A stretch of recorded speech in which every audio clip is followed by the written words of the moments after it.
Hours away from debate number one between Trump and Biden, Feinstein's hypocritical mask mandate, former Trump campaign manager tackled by cops, and housing inmates in California based on gender identity?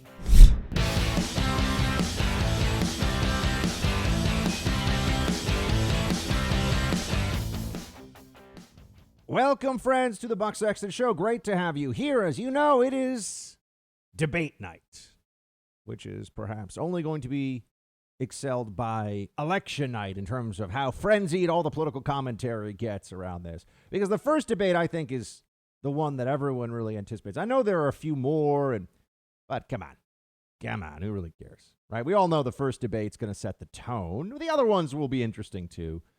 And the expectation is that tens of millions of Americans will be watching tonight as Joe Biden and Donald Trump square off.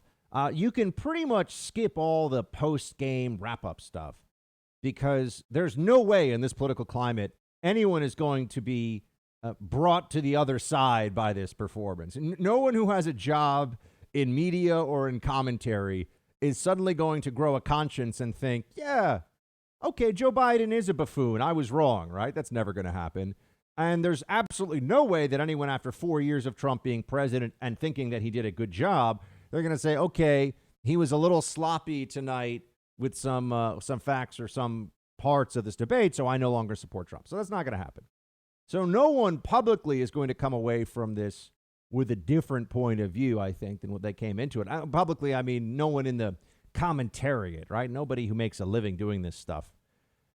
And that then leaves us with the poll I saw today was that 14% of likely voters they think are still undecided at this point. I believe it's less than that. I think that's a high number. But let's just say it's roughly 1 in 10.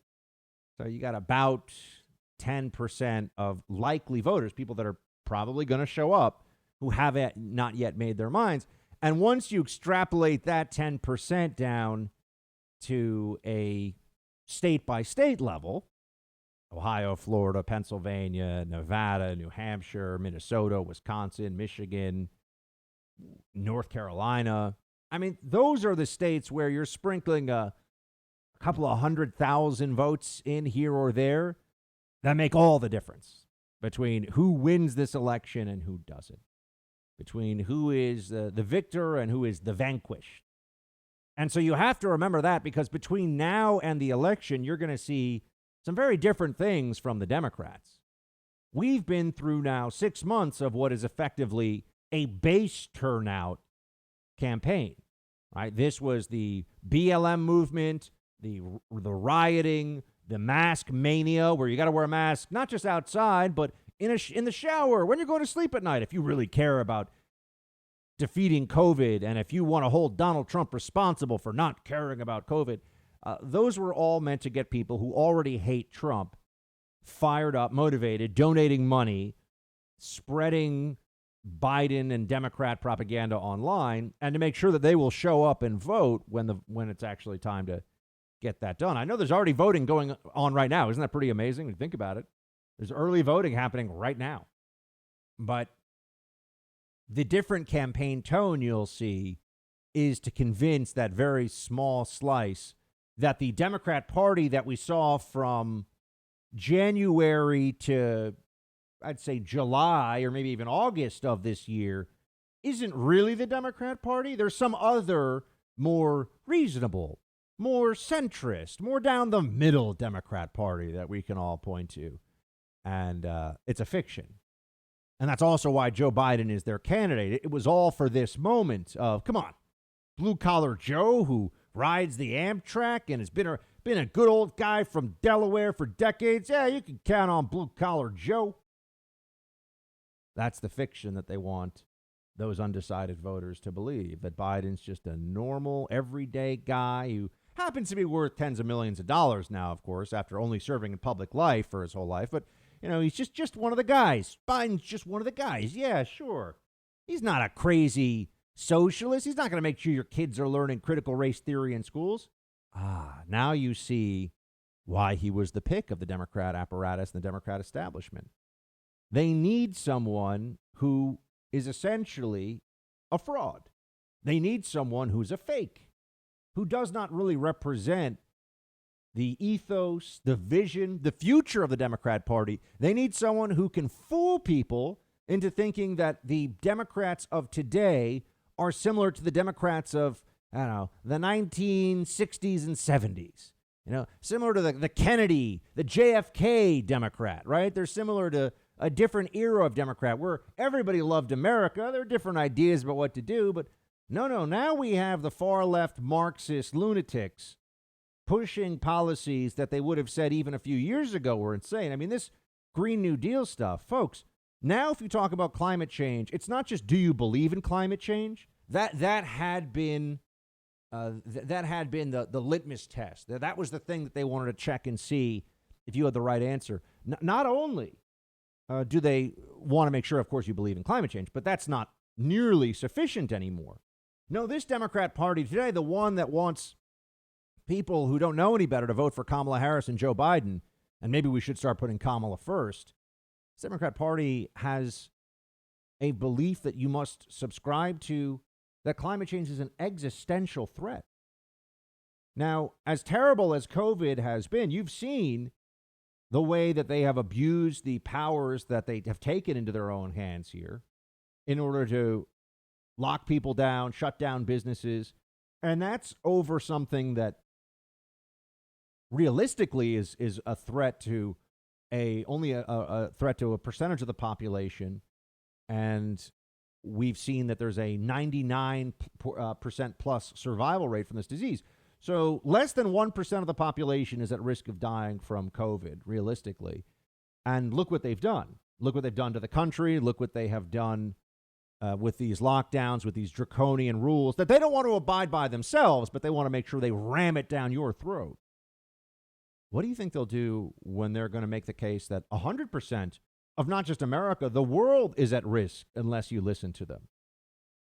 They have slid not just into a socialist ideology, but into a totalitarian ideology. They just don't have the power to enact it yet. But if they could, they would. If they could get away with mandating what you can say, you know they would. What you can worship, what religion and religious beliefs you're allowed to hold, they would absolutely do that. Where you can gather, who you can gather with, what business you can be in, whether your business can operate, what kind of energy you use in your home, what kind of car you drive, what kind of food you eat. Go down the list. How are they not a totalitarian party at this phase? How could you argue against the Democrats as an entity now that seeks total control if they can get it? They don't have it yet. For the same reason that they won't go after Amy Coney Barrett as some kind of secret serial rapist, it just wouldn't work. It's not that they're above it, they just couldn't pull it off, is the reason that they can't or they won't yet push for their full totalitarian vision, because they can't get away with it. That's why you've got Joe Biden. You see, that's the whole point. They have to keep on turning the dial up slowly. Boil that frog slowly over time. Don't want to go too fast. Let people know what's happened. The frog will hop out of the pot if it gets too toasty, and there you got to go slow.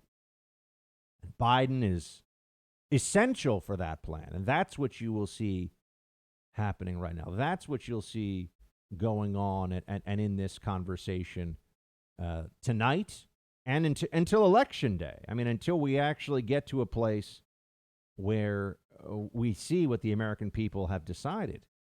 They're going to be putting forward this guy, Joe Biden, and telling you things about him that are irrelevant to what the country will go through if he's elected. And that's why there's a fundamental dishonesty to the Democrat Party's project. I mean, the DNC is a fraud. It's not telling people what they're really going to get under a Biden presidency. And you even see some shades of this. You see this when he won't answer, would you pack the Supreme Court? Would you support a Democrat majority Senate getting rid of the filibuster entirely? So that means that you can 51 votes, or even 50-50 if you got a Democrat like Kamala Harris as vice president. Any legislation you want goes through anything. Ban assault rifles nationally, done, easy. 50 votes plus the VP, or 51 votes.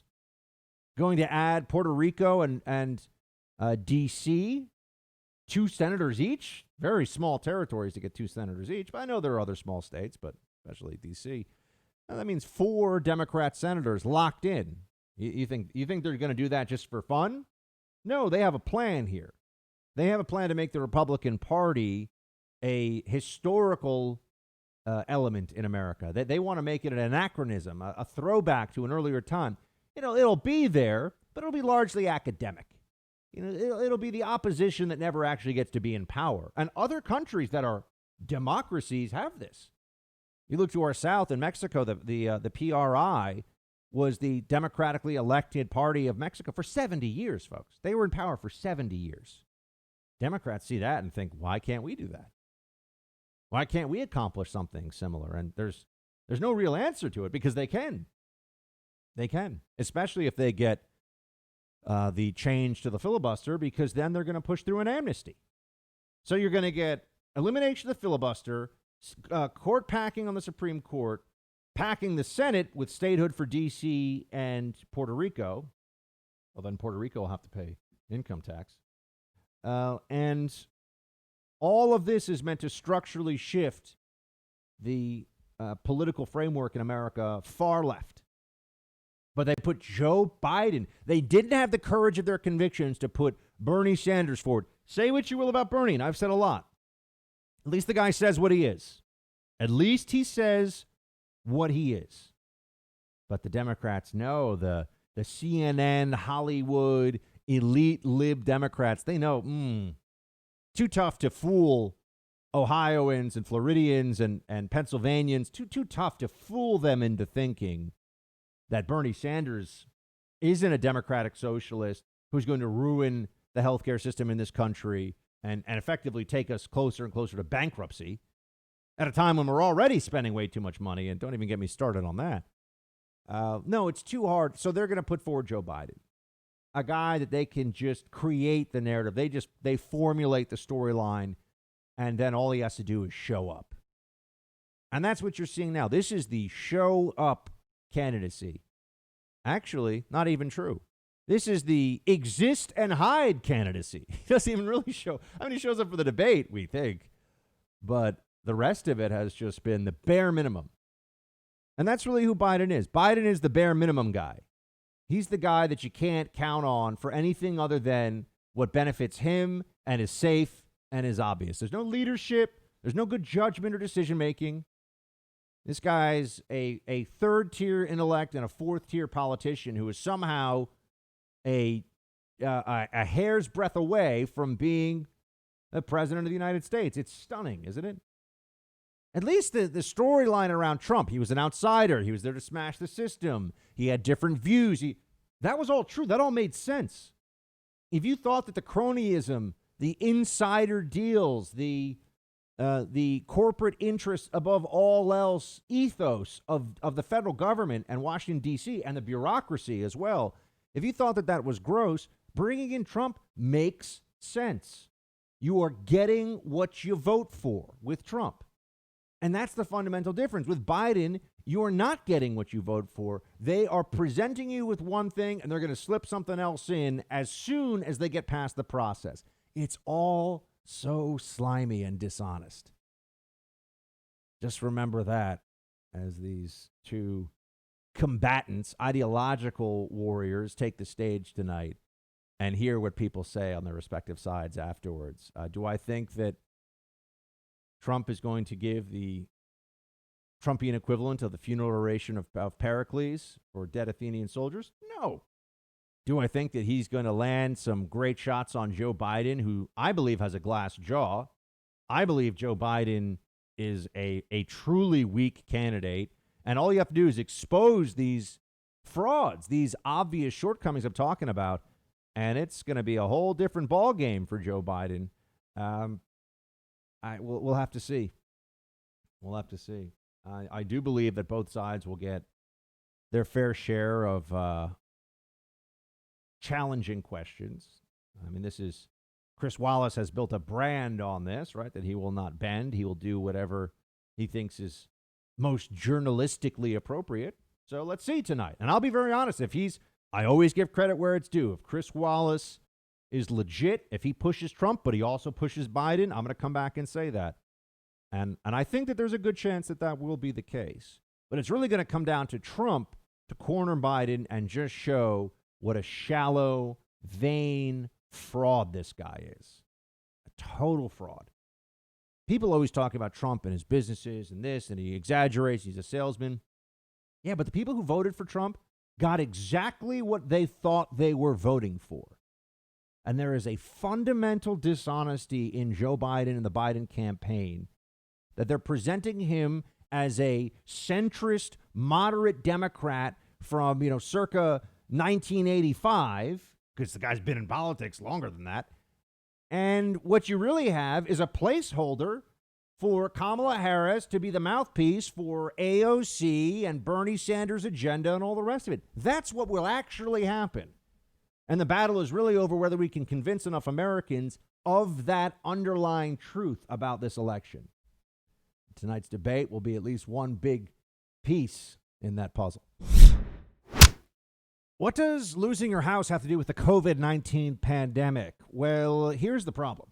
FBI will tell you that cybercrime's up about 75% since COVID-19 hit, and it turns out that home title theft is a cybercrime. Your home's title exists online, the bad guys find it, then they use a quit claim deed to kick you off, and then they take out loans once they've put themselves on your home's title against the equity in your home. So they take the money and stick you with the payments. Sometimes you won't even find out about this until you're left with a foreclosure notice. You've got to create a virtual barrier around your home's title with Home Title Lock. The moment Home Title Lock notices any tampering, they will shut it down around your home's title online. Go to HomeTitleLock.com, use the promo code RADIO, and that will get you 30 free days of protection. That's HomeTitleLock.com. Promo code RADIO. That'll get you 30 free days of protection. You can also check online to see if you're already a victim of this crime and don't even know it.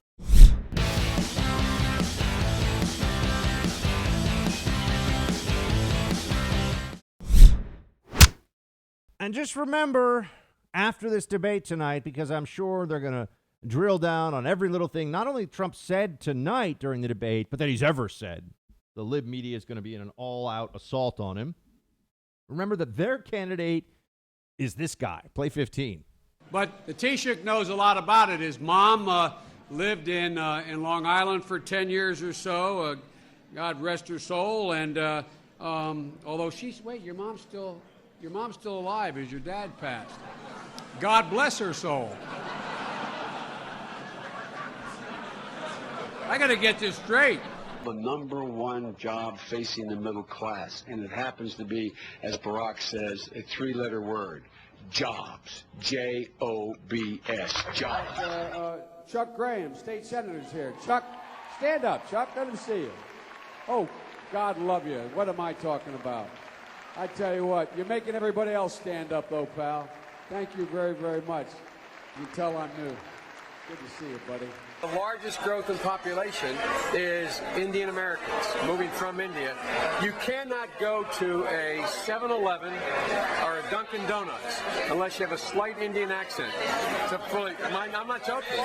Ladies and gentlemen, the President of the United States of America, Barack Obama.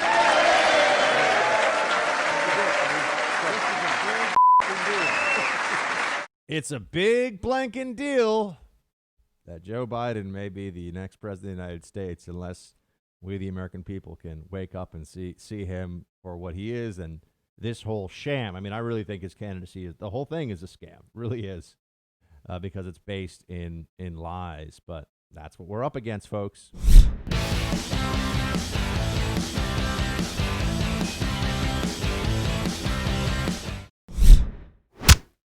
What's one of the fastest ways to get CNN upset with you? Well, of course, making fun of CNN. I believe I'm actually officially banned from their air and banned from their building, which is a badge of honor.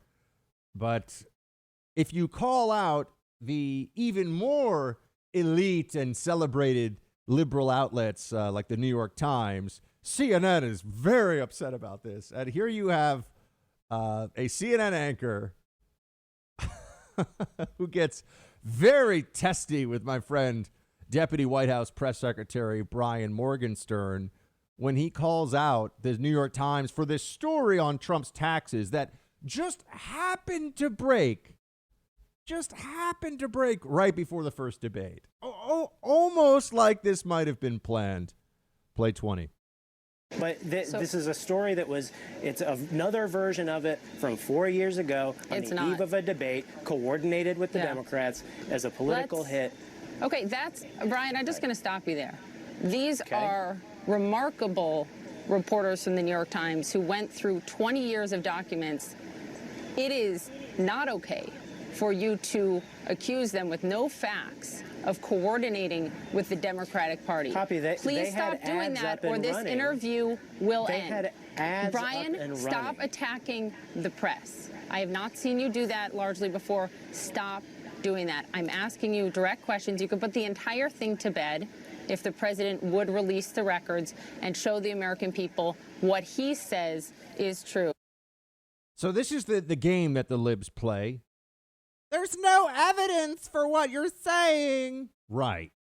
The evidence is not being a moron. We think that the Biden campaign just happened to have ads ready to go the same day the New York Times dropped the story. Does anyone really believe the New York Times wasn't in contact, that there weren't reporters in contact with the Biden campaign about this story?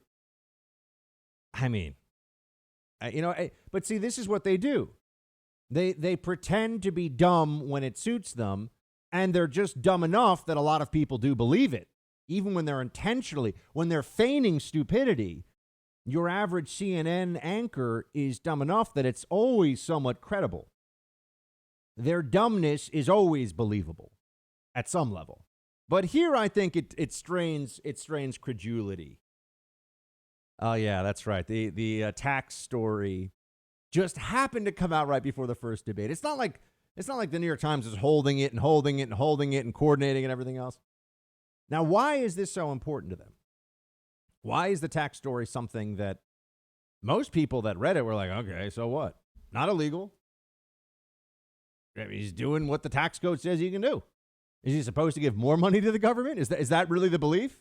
If you know that you can legally give less money to the government, you're really going to give more money to the federal government? I find that very, very hard for anyone to say with a straight face. But that does seem to be the claim that is made here, that the president should have paid even more in taxes than he did. And I just think that's bad. I think that's silly. That's unserious stuff. Why are they releasing this right before this debate tonight? Because of the positioning here. And remember, it's dumb, but my friends, if you're listening to this show, you already are discerning and I'm just going to say it, you have good taste in what is true and political commentary, and you appreciate arguments that make sense. And I know that's self-serving, but that's also accurate. That's just reality. So if you listen to the show, you're already in that place. You have to remember the Biden campaign, they're not trying to reach you folks. They're trying to reach Team Buck and conservatives and independents that listen to this show all across the country. I think I even have some Democrat hate listeners, but that's okay. They hate the show so much, but they have to listen. They're trying to reach people that, and I'm not putting them down, they just have an unsophisticated understanding of politics because they got jobs that they have to do and, stresses and family stuff and things that, they're not in the habit of reading the newspaper every day, so to speak, whether it's online or watching different channels. They're not in the habit of doing that. They just want to live their lives in peace. And like I said, I'm not putting down independent voters or swing voters at all. But I'm just saying that they may not have as sophisticated an understanding of the Democrat propaganda machine, because I think if they did, they would know you can't vote for this. You can't vote for this Democrat candidate. And so that's who they're trying to fool with this blue-collar Joe nonsense. Remember, Biden's line, what was it, a week or two ago, was that he's the guy from Scranton and that this is Scranton versus Park Avenue. Right? Park Avenue being one of the most expensive streets in New York City, in what I believe on a per capita basis is the wealthiest zip code in the United States. And certainly one of them, the Upper East Side of Manhattan. And he's essentially saying that this is about just good old, Main Street America versus super rich plutocrat America on Park Avenue. Now, this is amazing because it's the exact opposite of the truth. I mean, in general, but also in the specifics here of the analogy that he makes, or in the specifics of this comparison. Joe Biden has received 8-to-1 dollar donations from residents of 10021, the Upper East Side of Manhattan. You know, it's like Beverly Hills 90210. 10021 is the equivalent of that Beverly Hills 90210 show, right? It's super expensive, fancy, a lot of rich people. 8-to-1 Biden. So it's not even close, right? I mean, so if you're going to cite Park Avenue, shouldn't it matter that overwhelmingly there's one candidate who is the candidate of Park Avenue, and it is Joe Biden. It is not Donald Trump. And Joe Biden's whole, I'm just a guy from Scranton, he lives in a $20,000 a month mansion, folks, okay? Joe Biden is a rich, rich man, and he became rich by peddling influence and having other people trade off of his name and have him sign his name to books and things like that he did nothing to write, or, you know, that's how Joe Biden got. He got rich in public service. Never run a company, never worked in the private sector. He is a lifelong politician who is worth tens of millions of dollars. Lifelong politician, never done anything else. Okay, ever since he ran for office, that's been it. Over 40 years, this guy has been receiving a paycheck from the American taxpayer. Now he's worth tens of millions of dollars, and he's going to claim that he's the guy from Main Street? You know, when he rides the Amtrak, folks, they clear out a car for him, and there was like a Secret Service detail for all those years of the Obama administration. And, you know, riding the Acela from Delaware to D.C. is a very high-end thing. It's about as expensive as flying. It's not like he was a guy riding the bus. It's fancy. So that whole thing about, he's just a guy on Amtrak, they made it sound like Joe Biden sitting there in overalls with a lunch pail. I'm just going to D.C. No. Joe Biden was busy on his cell phone and with all of his staffers taking phone calls from his billionaire backers in the Democrat Party, from the credit card companies that have been allowed really just legalized usury, right? Legalized extortion with these 29% APR and moving around the stuff that, if you look into what credit card companies have done in the last 20 years, it's disgusting what they've gotten away with because of people like Joe Biden. Special carve-outs about bankruptcy, doesn't erase your credit card debt, right? All this stuff. Joe Biden was that guy. That's who he has been. And if you're going to talk about the taxes, then I think we should also have a conversation about what did Joe Biden do when it came to taxes. Wall Street Journal has a piece on how Biden and Jill Biden created an S corporation loophole for themselves. The Obama administration actually wanted to get rid of this loophole, but the Bidens were able to take the money they made from book sales and speeches, millions and millions of dollars. And understand this, this is the Hillary Clinton maneuver too. Joe Biden's book and speeches were only valuable insofar as he might have, he was planning to run for office again. And so it's really a way of buying access, right? If you're a big publisher, you got to give Joe a lot of money now, because then when he's president, you're going to be in the bidding for his memoir afterwards, and you're going to have, you're going to have connections to people in the White House, and access selling is what Joe Biden has excelled at. And giving these speeches, who really wants to hear Joe Biden give a speech? Think about that. But remember, they went through the Clinton administration, the Clinton Foundation would have people that would donate to it, and then they would also be encouraged to pay, Hillary $250,000 for a speech. I'm going to tell you, I sometimes give paid speeches. If you ever want me to come give a paid speech in your town, Team Buck at iHeartMedia.com, just say speech in the subject line. I gave one in North Carolina recently. It was fantastic. Do a great job. Everyone has a really fun time. I stay around after the speech, drink with everybody, hang out. But I don't make $250,000 for a speech. That was Hillary Clinton money. And Bill Clinton, as we know, made $500,000, $600,000. I think the highest ever was $800,000, this is all just selling influence, friends. So anyway, so Biden's making millions of dollars, but he sets up an S corporation, which allowed him to avoid the 3.8% self-employment tax that they would have received if they were compensated directly. And that avoided as much as $500,000 in taxes. The Wall Street Journal quotes a tax expert who says there's no reason for these to be in an S-corp, none, other than to save on self-employment tax. So the Bidens set up for their millions of dollars they're receiving for, again, a book he didn't write and speeches other people write for him that he just gets to read and then go home afterwards. He's making $1 million. This is like the easiest money you can make. Other people writing your books for you, other people writing your speeches for you. This is, and cashing in on your political brand. That's all this is. But they wanted to make sure they kept every penny they could legally. $500,000 of taxes to pay for people's, Social Security and Medicare. And people say, oh, that's not the specific tax, but money's fungible. Goes to roads and bridges and schools, whatever, right? Whatever it may be. $500,000 that they have by just a trick, really, an accounting trick. Is why accountants are so valuable still and get paid very well. So I just want to know.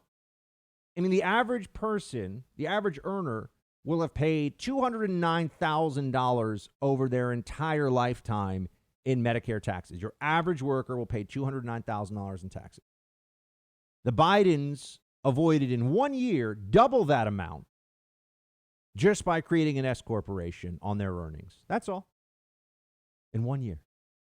Oh, you mean they were avoiding taxes? Yeah, which is what everybody does, which is what all wealthy people do, which is also why these rules and these tax code breaks, it's all just gaming the system, folks.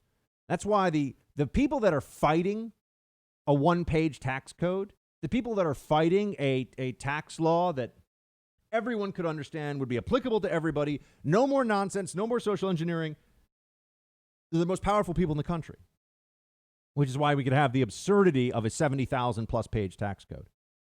Because the most powerful corporations and individuals, wealthiest individuals in America, don't want this to change. They don't want this to change. They want all these different ways to advantage themselves while also talking about how much they care about the poor. That's the game that the billionaires play in both political parties. And it's the reason why this never changes. So let's have an honest conversation about it. Let's not allow the Bidens to continue to she's just such a fraud. The whole thing is such BS.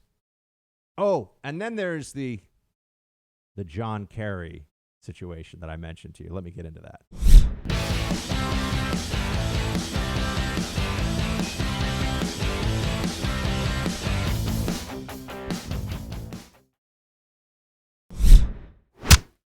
Now, I know that he's not running for president this time around, but this is really one of my favorites.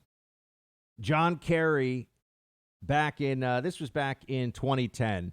John Kerry, who was the Democrat nominee at one point, you'll remember that, right? John Kerry saved $500,000 in taxes by docking his family's $7 million yacht in Rhode Island instead of Massachusetts. So here is the ultra-wealthy senator from Massachusetts. Of course, all of his money came from marrying a rich woman whose money came from her ex-husband. So he's set for life. Never has to worry about money ever again. Hundreds of millions of dollars we're talking about. I mean, huge fortune. And he's got a $7 million yacht. Remember, you have to make about $14 million to buy, if you're going to just write a check, that $7 million yacht. And he docks it. He's the senator from Massachusetts, and he docks it in Rhode Island to avoid a $500,000 in a sales tax and also an annual excise tax. So there you go. That's a guy. Now, look, he's worth a huge amount of money. He doesn't need the money. He's just greedy. Rich people are greedy. That's what a lot of folks don't understand. I grew up around a lot of rich people in New York. They're greedy, a lot of them. Money plays a very large role in their lives. They don't gauge themselves against the average American. It doesn't matter if they've got 1,000 times the net worth of the average American. It doesn't matter to them at all. What matters to them is their peer group. Are they richer than most of their friends? And really rich people tend to be friends with other really rich people, so it's never enough. And John Kerry's in that category, right? Now, Donald Trump is super rich, and he's very competitive about money and fame and wealth, too. And I, of course, totally get that. It would be dishonest of me to say otherwise. But Donald Trump doesn't pretend to be something else. Donald Trump isn't walking around like, hey, I'm Johnny from Queens. I'm just another guy.